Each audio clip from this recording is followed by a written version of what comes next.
Bienvenue dans Richissime, le podcast qui révolutionne la façon dont on parle d'argent. Je suis Delphine Pinon, je suis entrepreneur, investisseur en immobilier et money coach, c'est-à-dire que j'aide mes clients à révéler tout leur potentiel financier. Chaque semaine, je partage un nouvel épisode avec un invité ou en solo dans l'ambition de provoquer les conversations les plus profondes et les plus authentiques à propos de l'argent chez vous, au bureau, entre amis, sans jargon et surtout sans tabou. Je vous aide à comprendre comment vous fonctionnez avec l'argent, ce qui coince pour vous, ce qui vous donne l'impression de stagner, de manquer, de vous limiter, et je vous partage les clés pour transformer votre vie comme j'ai transformé la mienne et celle de milliers de personnes. Retrouvez-moi sur Instagram, c'est Richissime Podcast, pour les coulisses du podcast, des partages beaucoup plus personnels, pour assister à des lives avec des invités, pour des revues de lecture et pour connaître mes offres de formation et d'accompagnement.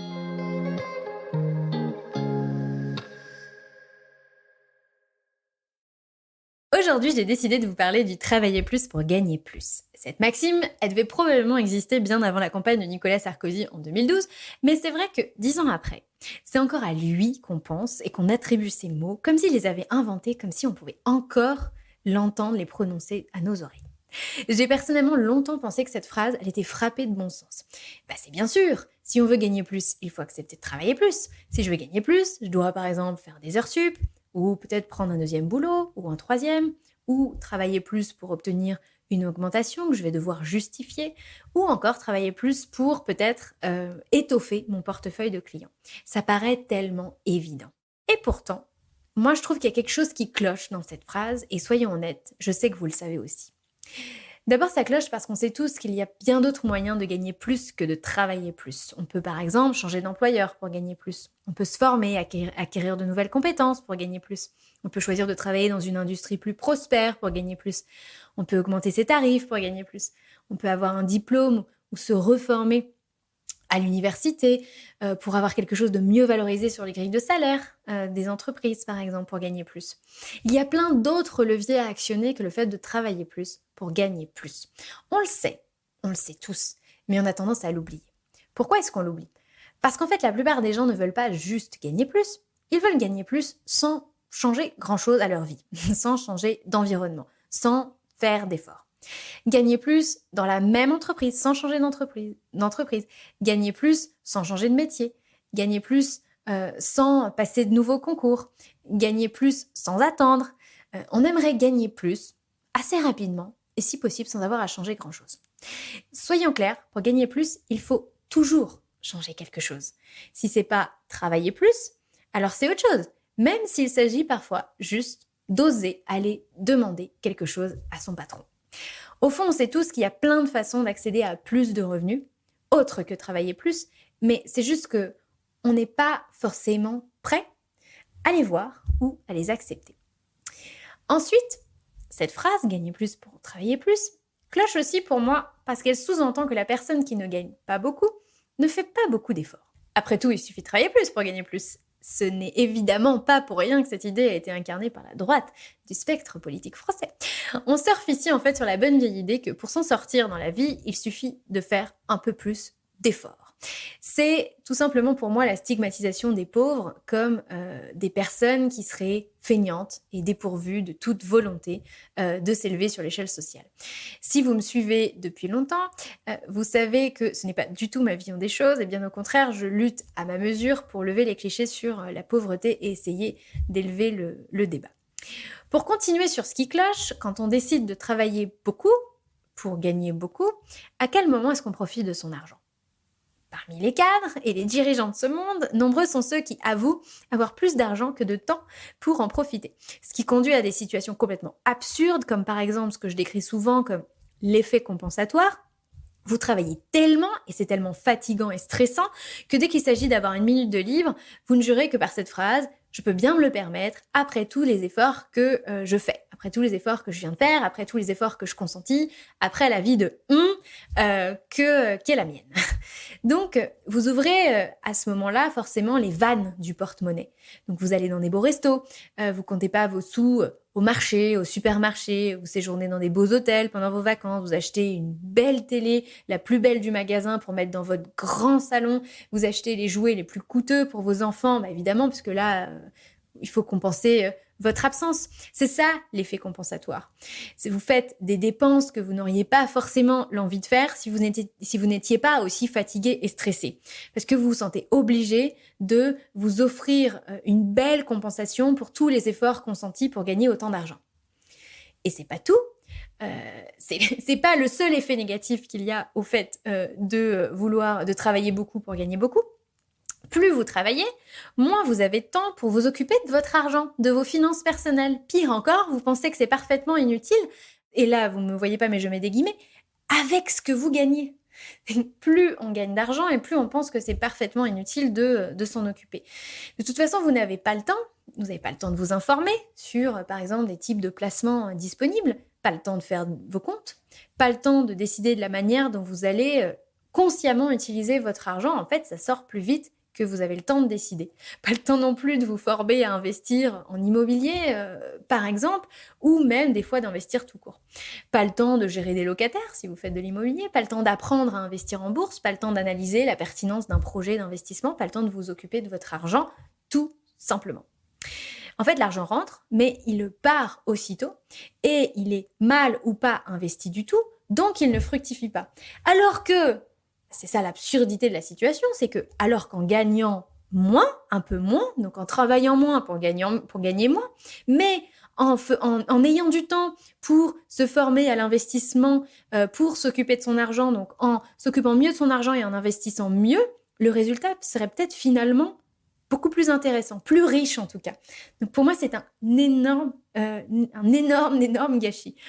Et enfin, ce qui cloche à mon sens, c'est qu'au fond, avec cette histoire de gagner plus pour gagner plus, en fait, personne n'a vraiment envie de travailler plus, à vrai dire. Qui a envie de travailler plus? Ou en tout cas, plus qu'un certain niveau, parce que chacun a son seuil de tolérance. Donc, ça va être 20 heures par semaine pour certains, 40 heures par semaine pour d'autres, 60 heures pour d'autres. Mais qui a vraiment envie de travailler plus et plus jusqu'à l'infini, vers l'infini et au-delà? Ce que les gens aimeraient au fond d'eux, c'est travailler moins et gagner plus. Mais ça, tout le monde pense que ça n'existe pas et certains savent que ça existe. Et moi, j'ai découvert qu'à mes 32 ans que ça existait. Jamais j'aurais pensé que c'était à ma portée avant que je tombe sur le fameux livre qui a changé ma vie, Père riche, Père pauvre, de Robert Kiyosaki, que je ne cesse d'ailleurs de vous recommander si vous ne l'avez pas encore lu. Et pourtant, le principe, il est tellement simple. Si notre rémunération dépend du temps passé à travailler, alors on va rapidement atteindre un plafond de rémunération. Et ce, peu importe le niveau de rémunération auquel on se situe. Il y aura toujours un plafond tant que nos revenus sont corrélés à notre temps de travail. Je prends souvent l'exemple du coiffeur. Imaginons que je peux coiffer pendant 40 heures par semaine à raison de 2 personnes par heure. Je pourrais donc jamais coiffer plus de 80 personnes par semaine. Si ma coupe est facturée 30 €, je sais d'avance que je ne pourrai jamais dépasser les 2400 € de chiffre d'affaires par semaine. Évidemment, quand je dis 2400 € de chiffre d'affaires par semaine, pour certains, c'est déjà beaucoup, et pour d'autres, c'est pas énorme. Mais c'est pas ça qui compte, c'est que c'est un plafond. C'est qu'on sait déjà par avance qu'on ne pourra pas aller au-delà.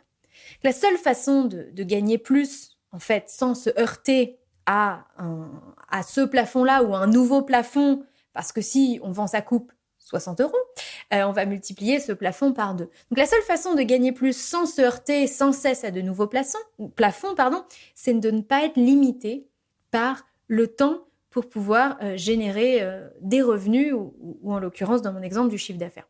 Imaginez maintenant que votre coiffeur se mette à donner des cours de perfectionnement, de techniques de coupe sur Internet en visio et qu'il fasse payer l'accès à ces cours de perfectionnement. En théorie, à partir du moment où ce cours il est en ligne, en live, en simultané ou en préenregistré, peu importe d'ailleurs, cette personne pourrait avoir 1000 clients qui s'inscrivent à son cours de perfectionnement, 2000 clients, 10 000 clients qui paieraient pour assister à son cours. Donc, pour 1 heure de temps du coiffeur qui est consacré au fait de faire ce cours et de le filmer, le coiffeur peut vendre son cours, le même prix d'ailleurs, par exemple 30 euros, mais non plus à 80 personnes dans la semaine, mais pour 1 heure à 1000, 2000 ou 10 000 personnes. Et pour 10 000 personnes, gagner 30 000 euros son heure de perfectionnement. Donc, évidemment que ce raisonnement, vous le comprenez bien, ça ne tient pas compte du temps qu'il faut pour construire cette communauté en ligne de potentiels acheteurs de cours de coiffure, de perfectionnement, mais c'est le principe qui compte. Dans un cas, le coiffeur gagne 2400 euros pour 40 heures de travail. Dans l'autre, il gagne potentiellement 30 000 euros pour 1 heure de travail. Dans un autre contexte, il faudrait que ce même coiffeur coiffe, je ne sais pas, quelqu'un comme Michelle Obama, par exemple, pour imaginer gagner autant d'argent en 1 heure. Donc, dans mon deuxième exemple, il y a aussi un plafond, mais ce plafond est tellement élevé que c'est comme s'il n'y en avait pas. Parce qu'effectivement, si on coiffe que des Michelle Obama, ça marche aussi. Donc, tout travail salarié ou non, qui peut vous rémunérer sans qu'il soit corrélé à votre temps, est un travail qui vous ouvre les portes d'un autre monde, cet autre monde, ce fameux monde du gagner plus tout en travaillant moins. Ce nouveau monde, il n'est pas sans difficulté à atteindre parce qu'il vous oblige à nager à contre-courant d'une pensée dominante. Déjà, il vous oblige à nager à contre-courant parce que pour découvrir que ce monde existe. Et si tout le monde voulait faire comme vous, si tout le monde voulait y accéder, la question qui se pose, c'est comment le monde fonctionnerait. Si tout le monde voulait travailler de manière décorrélée à son temps, comment le monde fonctionnerait? La réponse est le monde ne peut pas fonctionner si tout le monde choisit de décorréler son temps et son argent. Ça n'est pas possible puisqu'il y a des activités qui font fonctionner le monde et qui sont corrélées à son temps. Donc, je ne fais ici qu'ouvrir une porte vers d'autres options. Moi, j'ai découvert ça à 32 ans. Une de mes missions avec Richissime, c'est d'essayer de faire découvrir ça le plus vite possible et le plus tôt possible à des gens qui, éventuellement, pourraient être tentés de rentrer dans ce monde et d'ouvrir cette porte, alors qu'ils n'en avaient pas conscience avant. Libre à vous, évidemment, de vous engouffrer dans la porte, si c'est votre souhait. Moi, j'ai vu cette porte s'entrouvrir, comme je vous disais, à 32 ans, mais pour certains, cette porte, elle ne s'ouvrira jamais, c'est un choix. Nous ne grandissons pas en pensant qu'on a le choix. Et pour toute personne qui aspire à gagner plus, il ne reste plus que l'option travailler plus, avec à la clé un prix à payer parfois très élevé sur sa santé, sa vie de couple ou encore sa vie de famille. C'est ça qu'il faut comprendre. Quand on reste dans le monde du travailler plus pour gagner plus, il finit par y avoir un prix à payer qui peut être très fort. J'en parlais d'ailleurs dans un précédent épisode avec Tony Poncet, que certains connaissent parce qu'il a le podcast Une vie de liberté et aussi les Gentlemen investisseurs.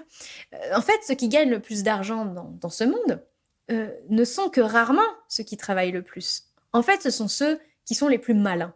On a eu une belle discussion à ce propos. Si vous avez envie de creuser ça, je vous invite à écouter l'épisode que j'ai enregistré avec Tony où on parle de cette idée qui peut être un peu dérangeante que ce n'est pas forcément l'effort ou l'intensité du travail qui récompense les gens de beaucoup d'argent, mais c'est aussi et avant tout le fait d'être malin.